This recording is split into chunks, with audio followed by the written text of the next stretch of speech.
এই যে এটা দেখছেন, এটা হচ্ছে আমার কোরিয়াতে ড্রাইভিং লাইসেন্স। এটা আমি লাস্ট পর্যন্ত করতে পেরেছি। তো কীভাবে কোরিয়াতে আপনার ড্রাইভিং লাইসেন্স করতে পারবেন সেটাই পুরো ভিডিওতে আজকে বলবো।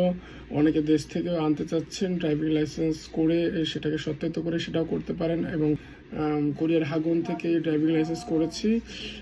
তো কোরিয়ার হাগুন থেকে ড্রাইভিং লাইসেন্স করলে কী কী সুবিধা এবং আমাদের দেশ থেকে আনলে কি কি সুবিধা বা অসুবিধা আছে সেগুলো আমি আজকের এই ভিডিওতে বলবো।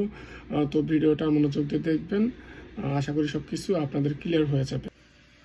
ফিল্কি পরীক্ষাটা হচ্ছে গিয়া একটু কঠিন হয়। তো ফিল্কি পরীক্ষাতে আপনি কিভাবে সহজে পাশ করতে পারেন, শর্টকাট কি রুলস আছে।